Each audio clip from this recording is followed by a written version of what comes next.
Hey, what's up, YouTube? This is Joel here with the third episode of my card discussion series. Sorry if my voice is a little hoarse. Kind of have a little cold going on. But today I thought I'd change things up a bit, put myself on camera. It's a little boring just looking at a card on a mat, right? So, yeah, today I'm going to talk about this card, Mystical Space Typhoon. This card just went to 3. Well, I wouldn't say just went to 3, it's been at 3 for a couple months now, so you guys are used to seeing, Heavy Storm and 3 Space Typhoons running around. And when this first showed up on the ban list at 3, along with Heavy Storm, people were kind of in a quandary, they didn't know what to do. They were like, oh, well, if I just set 1 back row, it's going to get spaced, or if I set 2 or more, I'm going to get, wrecked by Heavy Storm. But that's not true. That's not necessarily true. This format has shown that actually most of the top decks only play, at most, 1 chainable trap, which is Trap Dust Shoot, which you should be playing in every deck. Trap Dust Shoot is way too good. But, so then, Mystical Space Typhoon.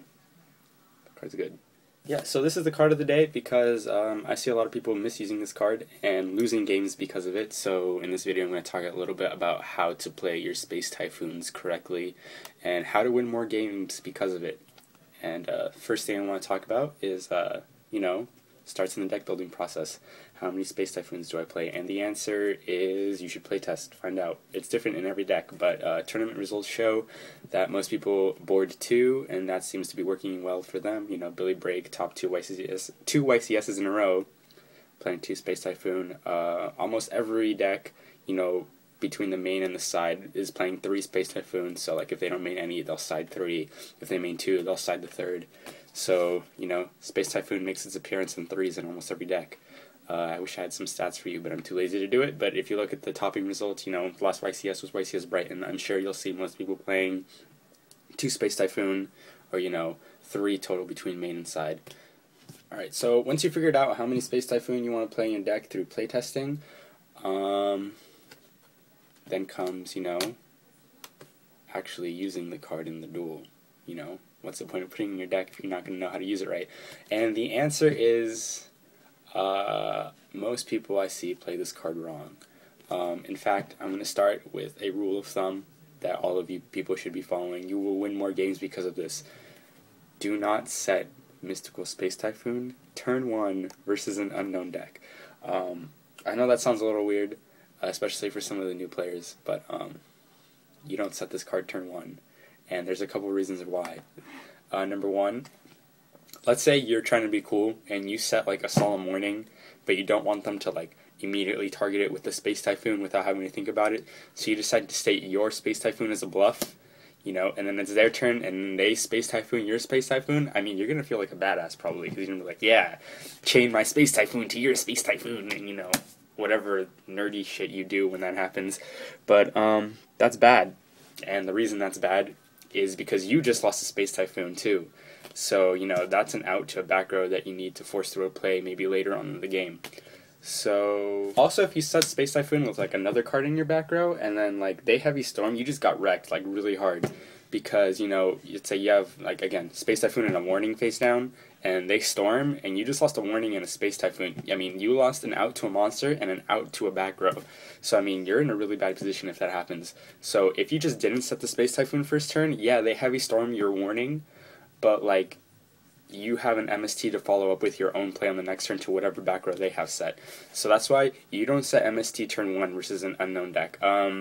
Also, another reason I see people playing turn 1 MST is because they want to hit their opponent's traps in the end phase, and that's usually useful versus chainable cards. If, let's say you set Space Typhoon turn 1, they set a card to the background, and then in their end phase, you activate your Space Typhoon so that they can activate their trap on your turn. That's a pretty useful tactic. It was really good last format, but this format it's not so great because, in reality, the only chainable trap that you'll be seeing in a lot of the top tier decks like Plants, Agents, etc. is Trap Dust Shoot, which you're not going to be able to play around much anyways unless you do that whole Sharky draw to 4 and then you use priority with your MST after they flip their Dust Shoot without asking you for anything. It's kind of a Sharky move, by the way, but I do it sometimes just because it's funny to see the look on people's faces.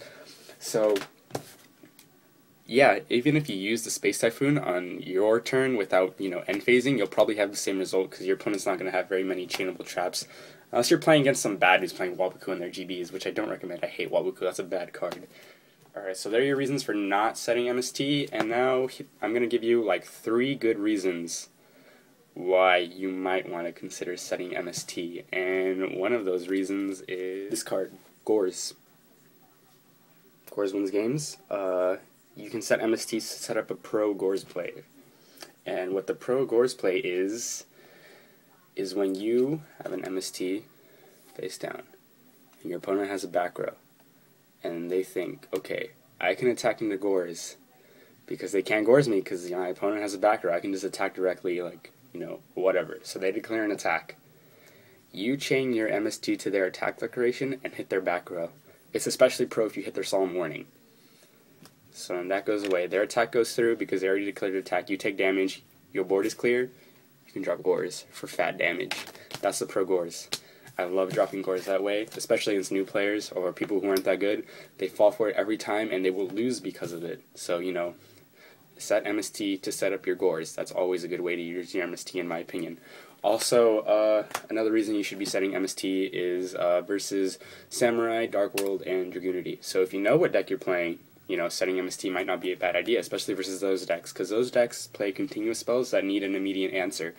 And versus Samurai, that would be like United and Gateway and Dojo, so that they don't get their plus off it. So, you set your MST, they activate their 6 Samurai United, they commit 2 Sams to the field, and then you flip your MST, and, they go 1 for 1 instead of that plus, which they overextended for. And you can punish them next turn. So, and then versus Dark World, you chain it to their gates of Dark World. So let's say, excuse me, they have gates on the field, and then they choose to use its effect, and they pay the cost by removing a Fiend from their graveyard. You chain MST so they don't get the rest of the effect, like they don't get to discard or any of that shenanigans, and they remove 1 Fiend from their graveyard, so that's 1 less resource they have for a follow-up gates. So chain MST to gates, don't just randomly use it on your turn or use it like in their draw phase or something because you want to be cool, just chain it. Also versus Dragoonity, they pitch a card from their hand for the cost for Dragon Ravine, and then you chain MST, so you go plus because they lose the card in their hand and they lose the Ravine, and you lose MST. That's a +1. So you set MST versus Dragoonity too. You wait for them to activate Dragon Ravine, unless they have Stardust on the field, because that deck does that turn 1 Stardust shenanigans, in which case you probably need to get a little bit more clever with your play to get rid of that Dragon Ravine. Also, another reason you might want to set MST is if your opponent has a back row and you read it as non-chainable, like you think it's a warning or a Solemn Judgment or a Deep Prison or something like that, like you have a read on it, or like they got it off a duality or something. So what you can do is you can set your MST and then wait for them to MST your MST. This usually only works if MST is your only back row. So like, so that way they have to hit this with the MST, and like you're kind of just like bluffing it like as a solemn warning or something, so they want to feel like they have to get rid of it, so they space it. You chain your space typhoon and hit your back row for the plus. That usually only works if you're in an advantageous position. You don't just want to be sitting on a bluff MST if your opponent's coming at you with like Hyperions and shit like that. So like the bluff MST is a good way to play MST if you're in a winning position or if you're really fucking good at bluffing. So pro MST is a pro card. Remember, Mystical Space Typhoon is a power card. It's not just a, I killed one of your back rows whenever I want to card. You don't just activate Mystical Space Typhoon all willy-nilly. If you use your Space Typhoons correctly, you will win out versus a worse player. If you know how to use your Space Typhoons and your opponent doesn't, you will probably win that matchup, just because you know how to use this card correctly and you know how to get pluses off of it. This is a power card, like I said before. It's not just a Mystical Space Typhoon anymore. You're one of. This is at 3. It's a really good card. It's severely underrated. If you play this correctly, you will win more games. So remember, comment, rate, subscribe, etc. If you like this video, I'm trying something new here. You guys get to see my face. So yeah, play this card.